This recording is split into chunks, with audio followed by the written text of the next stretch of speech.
सुरक्षा इसलिए बढ़ाई गई है ऑपरेशन जोड़ा है एरिया ऑफ ऑपरेशन कि भी वो जी है प्रॉपर मुस्तैदी नाल काम किया देश की सुरक्षा हो सके। सुरक्षा का मामला है ये कांग्रेस सरकार को किंतु परंतु नहीं करना चाहिए। सो उस नाते पहला 15 किलोमीटर की जी है जो रिस्ट्रिक्शन जी एरिया ऑफ ऑपरेशन जोड़ा है वो BS को दिता गया, कांग्रेस में दिता गया। उदों कोई दिक्कत नहीं सी इन्हों हूँ जो 15 तो 50 किया तो हूँ क्यों दिक्कत हो गई। वो सेम पावर का सेम वह एरिया ऑफ ऑपरेशन तुसी बुलाओ। ड्रग्स इशूज़ में इसलिए रखे कि ऑल पार्टी की मीटिंग बुलाओ, अं हिस्सा लवेंगे कि भी कांग्रेस 50 साल क्यों फेल हुई ड्रग्स के मामले क्यों सुखबीर सिंह बादल जोड़ा है एज ए होम मिनिस्टर क्यों नहीं कंट्रोल कर सकिया ड्रग्स में। इस इशू पर बुलाओ। उन्हें है ना हुन जरूरत महसूस की देश ने कि भी ड्रोन की एक्टिविटी ज़्यादा बढ़ गई है तो उस तरह जो सेक्शन बढ़ाती क्योंकि पहले तो BSF नहीं सी कांग्रेस में होया जरूरत पई कि भी BSF जी है वह एक्ट लैके आए। BSF जी पैरामिलिटरी फोर्स जी है कॉन्स्टिट्यूट की गई तो असीं कहिए हुण पहला क्यों नहीं की है। ये तो सवाल गलत है ना। जो जरूरत महसूस हुई उदों कर ली। बीजेपी वालों एक प्रेस कॉन्फ्रेंस रखी जाती है और इसका बायकाट किया जाता है। साडे नाल गल करने के लिए मनोरंजन कालिया सर इस वेले मौजूद है। सर तुसीं कह रहे हो असीं बायकाट कर रहे हैं मुद्दਿਆਂ ਨੂੰ ਲੈ ਕੇ, हालांकि ਜਿਹੜਾ मुद्दा है इस ਨੂੰ ਲੈ ਕੇ लगातार क्योंकि ये गल कही जा रही है कि विदाउट एनी इन्फॉर्मेशन इस ਨੂੰ ਵਧਾ ਦਿੱਤਾ। देखो पहली तो गल ये है कि जिहड़ी केंद्र की जुरिस्डिक्शन हुंदी है ਉਹਦੇ ਦੇ कोई भी स्टेट किंतु परंतु नहीं करता, ना ही करना चाहिए है। जिहड़ी स्टेट की जुरिस्डिक्शन है वो स्टेट की हुंदी है, उसकी सलाह मशवरे करने की लोड़ नहीं हुंदी।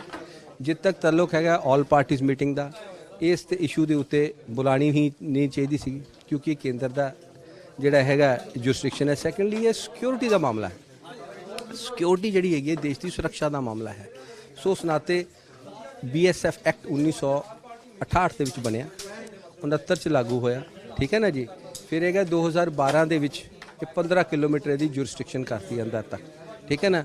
और उस तो बाद जोड़ा है कोई भी जी कांग्रेस सरकार ने ऑब्जेक्शन नहीं किया तो हूँ सिंपली 15 तो 50 किलोमीटर बढ़ाया कि भी यूनिफॉर्मिटी हो जाए। क्योंकि अजकल जोड़ा है कि भी अगे सीगा व्यक्ति बॉर्डर क्रॉस करता सीगा उसदे लई फेंसिंग भी की गई, जोड़ा है पेट्रोलिंग भी हुंदी सीगी BSF तो।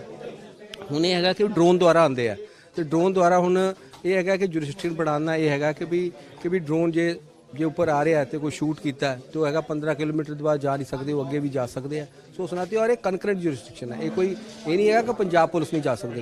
पंजाब पुलिस भी जी उत्थे जा सकती है। सिर्फ पावर्स जिहड़ियां हैगियां BSF नूं सर्च एंड सीजर दियां हैगियां और वो जी हैंड ओवर करना सर्च एंड सीजर करके बंदे नूं हैंड ओवर करते हैं पंजाब पुलिस को, उन्होंने केस रजिस्टर करना। सो ਉਹਦੇ ਵਿੱਚ कोई चेंजेस नहीं है।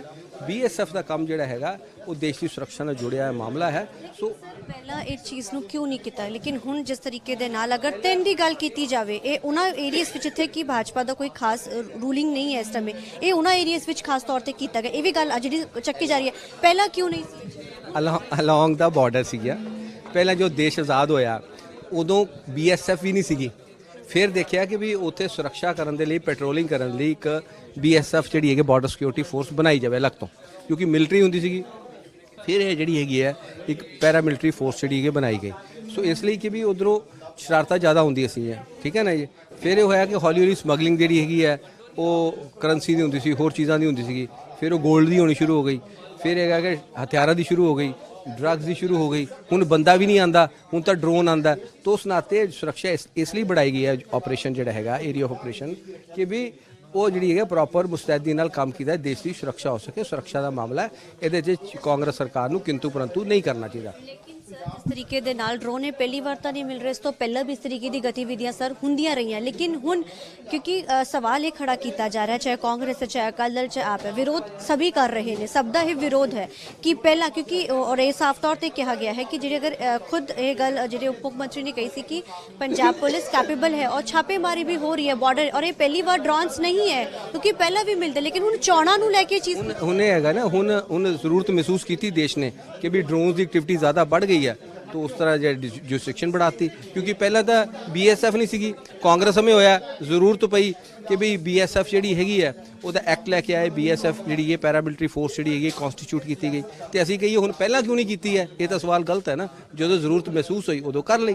सो उस नाते पहला 15 किलोमीटर की जी है जो रिस्ट्रिक्शन जी एरिया ऑफ ऑपरेशन जोड़ा है वो BS को दिता गया, कांग्रेस में दिता गया। उदों कोई दिक्कत नहीं सी इन्हों हूँ जो 15 तो 50 किया तो हूँ क्यों दिक्कत हो गई। वो सेम पावर का सेम वह एरिया ऑफ ऑपरेशन ਲੇਕਿਨ ਤੁਸੀਂ ਬੋਲਿਆ ਕਿ ਅਸੀਂ ਆਲ ਪਾਰਟੀ ਮੀਟਿੰਗ ਦਾ, ਲੇਕਿਨ ਸਰ ਇਹ ਗੱਲ ਆਲ ਪਾਰਟੀ ਮੀਟਿੰਗ ਵਿੱਚ ਜਾ ਕੇ ਵੀ ਤਾਂ ਰੱਖੀ ਜਾਂਦੀ, ਕਿਉਂਕਿ ਕਾਂਗਰਸ ਦੇ ਨਾਲ ਕਿਉਂਕਿ ਸਾਰੀ ਪਾਰਟੀਆਂ ਨੂੰ ਕਿਉਂ ਤੁਸੀਂ ਉਸ ਦੇ ਵਿੱਚ ਸ਼ਾਮਿਲ ਹੋ ਕੇ ਗੱਲ ਕਿਉਂ ਨਹੀਂ ਆਖੀ? ਹਾਲਾਂਕਿ ਉਹ ਗੱਲ ਉੱਥੇ ਵੀ ਰੱਖੀ ਜਾ ਸਕਦੀ। ਉਹ ਇਸ ਤਰ੍ਹਾਂ ਹੈ ਜੀ ਕਿ ਪਾਰਟੀ ਦਾ ਡਿਸੀਜਨ ਹੈ ਕਿ ਵੀ ਅਸੀਂ ਬਾਈਕਾਟ ਕਰਨਾ, ਕਿਉਂਕਿ ਇੱਥੇ ਬੁਲਾਉਣ ਦੀ ਲੋੜ ਨਹੀਂ ਸੀ। ਦੇਸ਼ ਨਾਲ ਸੁਰੱਖਿਆ ਦਾ ਮਾਮਲਾ ਹੈ, ਪੋਲੀਟੀਕਲਾਈਜ਼ ਕੀਤਾ ਗਿਆ।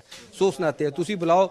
ਡਰੱਗਸ ਇਸ਼ੂਜ਼ ਮੈਂ ਇਸੇ ਲਈ ਰੱਖਿਆ ਕਿ ਆਲ ਪਾਰਟੀਜ਼ ਮੀਟਿੰਗ ਬੁਲਾਓ, ਅਸੀਂ ਹਿੱਸਾ ਲਵਾਂਗੇ ਕਿ ਵੀ ਕਾਂਗਰਸ 50 ਸਾਲਾਂ 'ਚ ਕਿਉਂ ਫੇਲ ਹੋਈ ਡਰੱਗਸ ਦੇ ਮਾਮਲੇ 'ਚ, ਕਿਉਂ ਸੁਖਬੀਰ ਸਿੰਘ ਬਾਦਲ ਜਿਹੜਾ ਹੈਗਾ ਐਜ਼ ਏ ਹੋਮ ਮਿਨਿਸਟਰ ਕਿਉਂ ਨਹੀਂ ਕੰਟਰੋਲ ਕਰ ਸਕਿਆ ਡਰੱਗਸ ਨੂੰ। ਇਸ ਇਸ਼ੂ ਤੇ ਬੁਲਾਓ। ਸਮਝ ਆਉਂਦੀ ਹੈ ਕਿਉਂਕਿ ਪੰਜਾਬ ਨਾਲ ਜੁੜਿਆ ਮਾਮਲਾ। ਇਹ ਤਾਂ ਰਾਦਰ BSF ਜਿਹੜੀ ਹੈਗੀ ਹੈ ਇਸ ਇਸ਼ੂ ਦੇ ਉੱਤੇ ਹੈਲਪ ਕਰ ਰਹੀ ਹੈ ਪੰਜਾਬ ਪੁਲਿਸ ਦੀ ਕਿ ਵੀ ਅਸੀਂ ਜਿਹੜਾ ਇਕੱਠੇ ਹੋ ਕੇ ਜਿਹੜਾ ਹੈਗਾ ਇਹਨੂੰ ਫਾਈਟ ਇਟ ਆਊਟ ਕਰਾਂਗੇ ਕਿ ਵੀ ਜਿਹੜੇ ਡਰੱਗਸ ਕ੍ਰਾਸ ਬਾਰਡਰ ਆਉਂਦੇ ਆ, ਹਥਿਆਰ ਆਉਂਦੇ ਆ, ਉਹਨਾਂ ਨੂੰ ਅਸੀਂ ਉਹਨਾਂ ਦੇ ਰੋਕਾਂਗੇ ਪੰਜਾਬ ਪੁਲਿਸ ਨਾਲ ਲੱਗ ਕੇ। ਲੇਕਿਨ ਸਰ ਕੀ ਲੱਗਦਾ, ਤੁਸੀਂ ਬੋਲਿਆ ਕਿ ਡਰੱਗਸ ਦੇ ਮੁੱਦੇ ਦੇ ਉੱਪਰ, ਹਾਲਾਂਕਿ ਅਗਰ ਗੱਲ ਕੀਤੀ ਜਾਵੇ ਅਕਾਲੀ ਦਲ ਤੁਹਾਡੀ ਨਾਲ ਇੱਕ ਸਾਂਝ ਰਹੀ ਹੈ ਲੰਬੇ ਸਮੇਂ ਤੱਕ, ਲੇਕਿਨ ਉਸ ਤੋਂ ਬਾਵਜੂਦ ਤੁਸੀਂ ਕਹਿ ਰਹੇ ਹੋ ਕਿ ਇਨ ਮੁੱਦਿਆਂ ਨੂੰ ਲੈ ਕੇ ਕਿ ਹੁਣ ਕੀ ਇਹ ਚੀਜ਼ ਪਹਿਲਾਂ ਨਹੀਂ ਦਿਖੀ? ਗੱਲ ਇਹ ਹੈ ਕਿ ਐਜ਼ ਏ ਹੋਮ ਮਿਨਿਸਟਰ ਕਹਿ ਰਿਹਾ ਮੈਂ, as a home minister he has failed to check the menace of drugs. ਠੀਕ ਹੈ ਨਾ, ਇਹਦੇ ਉੱਤੇ ਡਿਸਕਸ ਕਰ ਲਓ। ਜਿਹੜੀ ਉਹ ਕਹਿੰਦੇ ਵੀ BSF ਉਹ ਤਾਂ ਦੇਸ਼ ਦੀ ਸੁਰੱਖਿਆ ਦਾ ਮਾਮਲਾ ਹੈ। ਤੁਸੀਂ ਇਸ ਇਸ਼ੂ ਦੇ ਉੱਤੇ ਕਰੋ ਕਿ ਵੀ ਵਾਈ ਜਿਹੜਾ ਹੈਗਾ as a home minister failed to check the menace of drugs Sukhbir Singh Badal ਜੋ ਹੈ। ਠੀਕ ਹੈ ਨਾ, ਇਸੇ ਤਰ੍ਹਾਂ 5 ਸਾਲ 'ਚ ਕਿਉਂ ਨਹੀਂ ਇਹਨਾਂ ਨੇ ਜਿਹੜਾ ਨਸ਼ੇ ਦਾ ਮੁੱਦਾ ਜਿਹੜਾ ਹੱਲ ਕੀਤਾ, ਇਹਦੇ ਉੱਤੇ ਫੇਲਿਅਰ ਤੇ ਆਲ ਪਾਰਟੀ ਮੀਟਿੰਗ ਬੁਲਾਓ, ਅਸੀਂ ਪਾਰਟਿਸਿਪੇਟ ਕਰਾਂਗੇ। ਲੇਕਿਨ ਅਗਰ ਤੁਸੀਂ ਇਹਦੇ ਵਿੱਚ ਸ਼ਾਮਿਲ ਹੁੰਦੇ, ਅਗਰ ਤੁਸੀਂ ਇਸ ਦੇ ਵਿੱਚ ਜਾਂਦੇ, ਤੁਹਾਨੂੰ ਨਹੀਂ ਲੱਗਦਾ ਸਰ ਕਿ ਇਸ ਮੁੱਦੇ ਦੇ ਉੱਪਰ ਤੁਹਾਨੂੰ ਉੱਥੇ ਜਾ ਕੇ ਗੱਲ ਅਗਰ ਤੁਸੀਂ ਰੱਖਦੇ, ਅਗਰ ਕਿਉਂਕਿ ਸਰ ਉੱਥੇ ਆਪ ਪਾਰਟੀ ਵੀ ਸੀ, ਅਕਾਲੀ ਦਲ ਵੀ ਸੀ ਸਰ, ਸ਼ਾਇਦ ਇਹ ਮੁੱਦਾ ਜ਼ਿਆਦਾ ਕਿਉਂਕਿ ਵੱਖ-ਵੱਖ ਇਹ ਸਾਡਾ ਡਿਸੀਜਨ ਹੈ। ਇਹਦੇ ਉੱਤੇ ਇਸ ਦੇ ਉੱਤੇ ਤੁਸੀਂ ਕਹਿ ਰਹੇ ਕਿ ਵੀ ਇਹ ਤੇ ਸੁਰੱਖਿਆ ਦਾ ਮਾਮਲੇ ਸੀ, ਆਲ ਪਾਰਟੀਜ਼ ਮੀਟਿੰਗ ਬੁਲਾਣੀ ਹੀ ਨਹੀਂ ਚਾਹੀਦੀ ਸੀ, ਅਸੀਂ ਇਹ ਕਹਿ ਰਹੇ ਹਾਂ। ਠੀਕ ਹੈ, ਥੈਂਕ ਯੂ। ਜਿਸ ਤਰੀਕੇ ਦੇ ਨਾਲ ਅਗਰ ਮਨੋਰੰਜਨ ਸਰ, ਕਾਂਗਰਸ ਲਗਾਤਾਰ ਜਿਸ ਤਰੀਕੇ ਦੇ ਨਾਲ ਹੁਣ ਕੈਪਟਨ ਅਮਰਿੰਦਰ ਸਿੰਘ ਕਹਿ ਰਹੇ ਕਿ ਪਾਰਟੀ ਵਿੱਚ ਅਗਰ ਉਹ ਕਾਲੇ ਕਾਨੂੰਨਾਂ ਨੂੰ ਲੈ ਕੇ ਉਹਨਾਂ ਨੇ ਗੱਲ ਆਖੀ ਕਿ ਕਾਲੇ ਕਾਨੂੰਨ ਅਗਰ ਰੱਦ ਹੁੰਦੇ ਨੇ, ਕੁਝ ਹੁੰਦਾ ਹੈ ਤੇ ਉਹ ਤੁਹਾਡੇ ਨਾਲ ਸਾਂਝ ਕਰਨਗੇ, ਕੀ ਲੱਗਦਾ? ਦੇਖੋ ਗੱਲ ਇਹ ਹੈਗਾ ਕਿ ਵੀ ਅਸੀਂ ਵੀ ਚਿੰਤਿਤ ਹੈ ਕਿ ਮਸਲਾ ਹੱਲ ਹੋਣਾ ਚਾਹੀਦਾ ਕਿਸਾਨ ਭਰਾਵਾਂ ਦਾ। ਪੰਜਾਬ ਯੂਨਿਟੀ ਚਿੰਤਿਤ ਹੈ, ਭਾਰਤੀ ਜਨਤਾ ਪਾਰਟੀ ਵੀ ਚਿੰਤਿਤ ਹੈ। ਆਉਣ ਵਾਲੇ ਸਮੇਂ ਦੇ ਵਿੱਚ ਜਿਹਦਾ ਵੀ ਕੋਈ ਰੋਲ ਹੋਏਗਾ ਅਸੀਂ ਵੈਲਕਮ ਕਰਦੇ ਹਾਂ। ਕੀ ਲੱਗਦਾ ਕਿ ਪਾਰਟੀ ਵਿੱਚ ਸ਼ਾਮਿਲ ਹੋਣਗੇ ਜਾਂ ਨਹੀਂ ਕਿਹਾ ਜਾ ਸਕਦਾ? ਅੰਦਰ ਗੱਲਬਾਤ ਚੱਲ ਰਹੀ, ਤੁਸੀਂ ਬੋਲੇ ਇਹ ਸਾਰੀਆਂ ਚੀਜ਼ਾਂ ਜਿਹੜੀਆਂ ਹੁੰਦੀਆਂ ਨਾ ਇਹ ਸਾਡੇ ਪਹਿਲੀ ਗੱਲ ਤਾਂ ਇਖਤਿਆਰ ਨਹੀਂ, ਕੇਂਦਰ ਦੇ ਇਖਤਿਆਰ 'ਚ। ਦੂਸਰਾ ਹੈਗਾ ਕੋਈ ਵਿਅਕਤੀ ਸ਼ਾਮਿਲ ਹੋਣਾ ਚਾਹੁੰਦਾ, ਨਹੀਂ ਸ਼ਾਮਿਲ ਹੋਣਾ, ਪਹਿਲਾਂ ਇੱਛਾ ਜ਼ਾਹਰ ਕਰੇ। ਹਾਂ, ਸੋ ਇੱਛਾ ਜ਼ਾਹਿਰ ਕੇ ਸਾਫ਼ ਤੌਰ ਤੇ ਕਿਹਾ ਗਿਆ ਹੈ, ਲੇਕਿਨ ਇਹਨਾਂ ਨੇ ਬੋਲਿਆ ਕਿ ਅਸੀਂ ਪਾਰਟੀ ਤੇ ਵਾਕਆਊਟ ਜ਼ਰੂਰ ਕਰਦੇ ਨੇ ਕਿਉਂਕਿ ਇਸ ਪਾਰਟੀ 'ਚ ਸ਼ਾਮਿਲ ਨਹੀਂ ਹੋ ਸਕਦੇ ਨੇ, ਕਿਉਂਕਿ ਜੋ ਮੁੱਦਾ ਹੈ ਉਸ ਨੂੰ ਲੈ ਕੇ ਡਰੱਗਸ ਦੇ ਮੁੱਦੇ ਦੇ ਉੱਪਰ ਚਰਚਾ ਕੀਤੀ ਜਾ ਸਕਦੀ, ਲੇਕਿਨ ਇਹ ਮੁੱਦੇ ਦੇ ਉੱਪਰ ਉਹ ਚਰਚਾ ਨਹੀਂ ਕਰਨਾ ਚਾਹੁੰਦੇ ਤੇ ਉਹਨਾਂ ਨੇ ਇਸ ਤੋਂ ਪਹਿਲਾਂ ਹੀ ਬਾਈਕਾਟ ਕਰ ਦਿੱਤਾ। ਕੈਮਰਾਮੈਨ ਗੌਰਵ ਦੇ ਨਾਲ ਅਮਨਪ੍ਰੀਤ ਕੌਰ, ਰੋਜ਼ਾਨਾ ਸਪੋਕਸਮੈਨ, ਚੰਡੀਗੜ੍ਹ।